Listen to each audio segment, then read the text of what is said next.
things aren't happy, just remember this. When things aren't happy, it's happiness. So plants have happiness, bees have happiness in their own way, right? Yeah.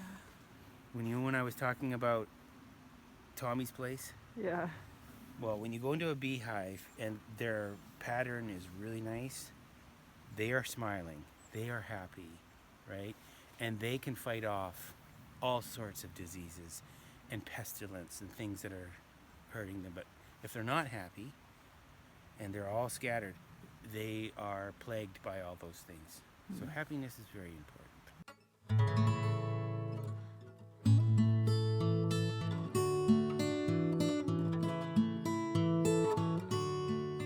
So I'm driving home to see you, counting miles by bluegrass songs. Won't you open your arms to me, show me that I still belong. I still got my Blue Ridge Mountains, 'cause they ain't changed at all. Kept their colors, kept our memories, the leaves changing in the fall. Oh, sweet home, I've been gone too long. I'm in Arkansas by the Mulberry River, which this is where I always come. I'm ready to drive to West Virginia today. I got my coffee. And I'm gonna head out soon. Bye. Realizing that we all will age and grow, but I guess I didn't reckon to see my friends turn into foes. Does loving mean to hold on, or does love mean letting go? When you're with someone for so long, feels like dying to say no. Oh, sweet home, I've been gone too long. Here are my paintings. Thanks to Morgan and the Bloom Gallery, formerly known as the Lamplight Gallery, for taking such good care of them and moving them so carefully and holding them for me while I've been in graduate school for the past 3.5 years. It's just wild. Here they are, and they're huge, and yeah, they're not gonna fit in my car. There's no doubt about it. Unless can you see them? You can't really see them, they're all covered in white, but they're 5 feet by 5 feet. 3 of them are 5 feet by 5 feet. I sold one of the large ones. Yay! I don't know the people who bought that. That was the most I ever sold a painting for, though, $2,700, and I love that painting. I'm really grateful for those people who bought it. That's the last painting that I sold. It's been a while since I've been pursuing my art. A lot of feelings about that. So here I am trying to figure out how the hell I'm gonna get these moved out of here. I don't know. A U-Haul is really expensive, and I would have to wait 3 days to order a hitch to put on my car. That doesn't really seem very realistic. So I'm trying to figure out what to do. This is why a lot of artists have those big vans. Counting miles by bluegrass songs. Won't you open your arms to me, show me that I still belong. I still got my Blue Ridge Mountains, 'cause they ain't changed at all. Let me climb up on those ridges, see the sunset of my fall. Oh, sweet home, I've been gone too long. People been changing this whole time that I've been gone.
You want to talk about the bees?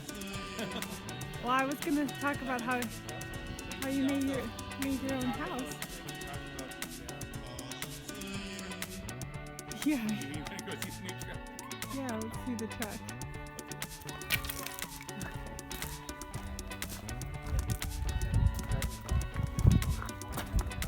I think the battery's dying. My battery doesn't last very long. Well, did you charge it? I told you where the charging station was. No, I didn't. I'll put it in there. I'll charge it up. This is my new little Japanese K truck. It drives opposite. Shut in the middle of the road right here. Here, you want to see me in my truck? Yeah. Okay. Oh, careful. Oh, sorry. See how it's coming? Take a picture of it too. Yeah, it's like a cover crop.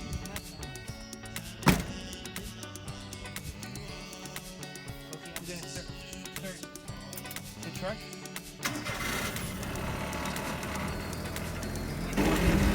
Go over there. Do you want me to drive it forward? Let me drive it forward. I don't want to stand on the cover crop.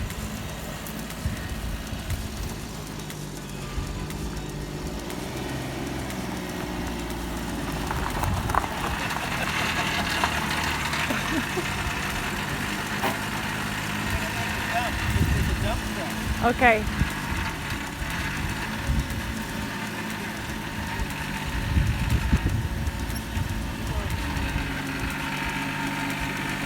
It's great. Isn't that great? Yeah.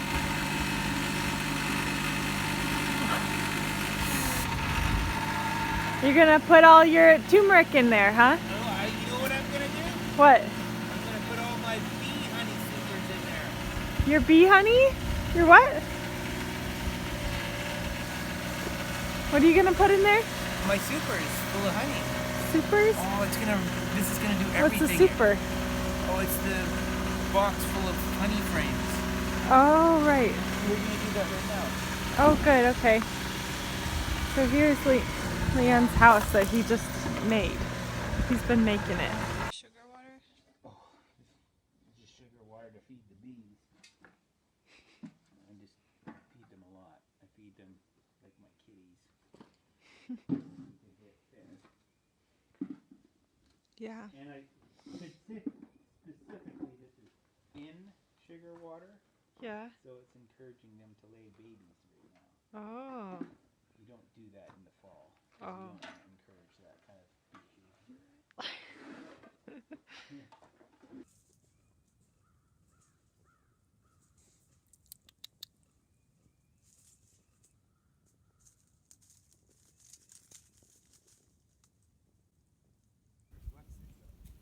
It's like your underwear. That's what I call it. Yeah, oh, Bee underwear. that's nice. Long underwear? Long underwear for the bees.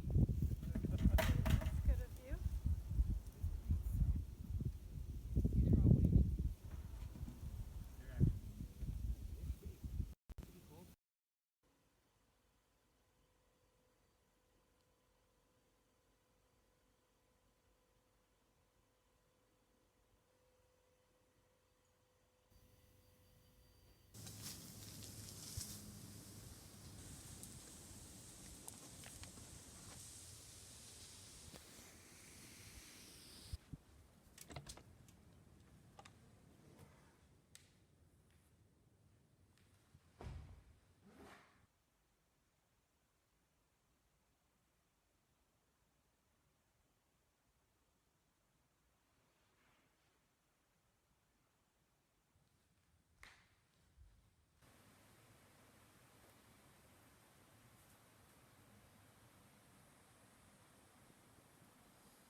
How magical is the world, Leon? How magical? It is.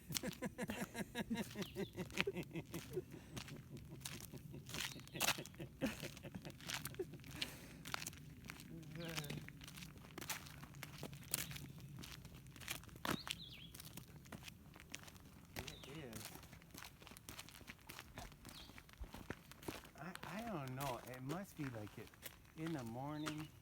It's like everything is.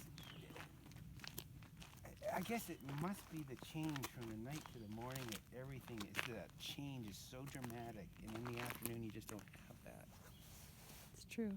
You know, it's just like grinding almost in the afternoon, and then tired and fatigued in the evening. Yeah. I guess that's reflecting on our thing. Look, he's building a house down there. And I'm like, how am I gonna work in snowshoes? I had no experience with snowshoes. In Saskatchewan? Yeah, doing this work, and it was all winter. Snow everywhere. And we had to make these little lines through the forest. We weren't cutting like trees down, but we were making lines. And there were like, this is all natural. There was snow people up there doing stuff. Yeah. And there were all of these big log jams. And I was just like, how are you gonna walk over a log jam like that, something like that with snowshoes, right? Yeah. And I'm telling you, it's like your feet are this big, and you can walk over all of that really easy, like really fast. Wow. It was interesting. That's a big foot. And I would work every day. We would go out, drop me off in the forest. Yeah. Everybody had a place, and you'd be out there by yourself all day. That sounds good.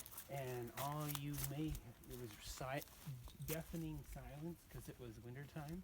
Yeah. Everything was frozen. Of course, you could hear the planes. That was the only thing. Yeah. And sometimes you got to see a ptarmigan, or a moose, or a lynx. Those are pretty exciting things. I kind of consider that the reason why I like so many little critters. Yeah. Because you're up there alone with them. They're like your kin, you know? Oh, for sure.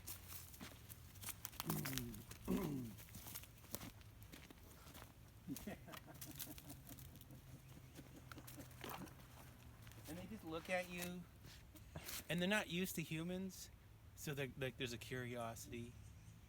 You know what I mean? Yeah. There's no one really hunting them or anything up there.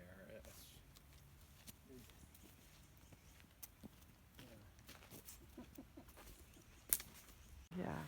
And in the same sense, plants have happiness too. And especially the turmeric, because I've had this relationship. If they are growing where they really love, they will grow really fast. And if anything is not like where they like, and they're unhappy, that's what happened to them. They got that disease because they had gone through the winter. Oh, this is the point here. When they go through the winter, they're on shaky grounds, because it's just like us getting, what is it called, season affective disorder. They have to survive the winter, but they get to the summer and they can grow and have leaves and be really happy, just like us, in the spring. We're happier, right? And so what happened is, in the winter at the very end, I'm digging them, and Jonathan's coming in and planting kale, and he's watering, and I actually have to protect them with some plastic so they don't freeze in the greenhouses. And this is what makes the whole system work a little bit more, because I can protect them and sell them where nobody else around here kind of does that. And when he's watering them and they're underneath the plastic, they get really wet, they get cold, and they have no leaves and no growth to protect themselves. They have no source of happiness to protect themselves. And so they got that. That's why they got that, I'm pretty sure. Because of But it's- Jonathan coming behind them with the kale? watering and tending his kale, and I had drip tapes, and the drip tapes were going, and also he was walking on them as a pathway that was not happy. I was not happy, but anyways, it was. I think that's what was happening, and so it's important to keep everybody happy. Yeah.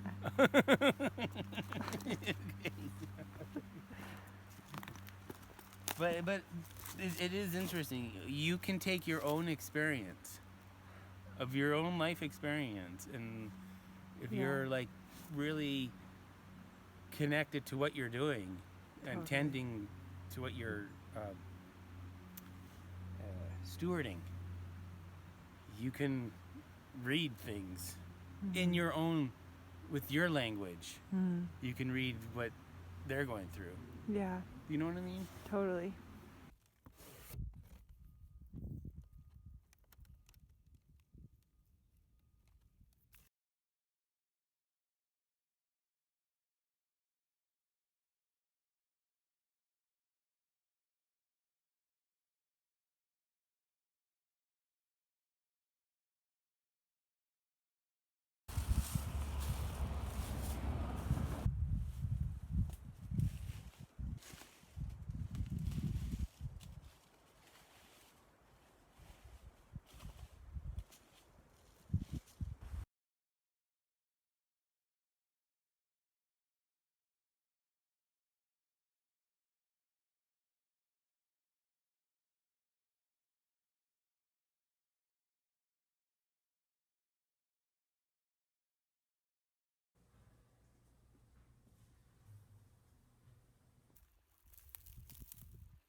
Hey, not sure what to say to the camera. I thought it would be good if I was in it a little bit.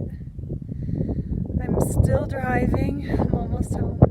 Probably an hour, probably 2 hours from my casita. Here I am, and I'm I'm struck by, once again, by the beauty of the colors in the rocks. So many different colors. And now that I am learning how to make paint, look at that.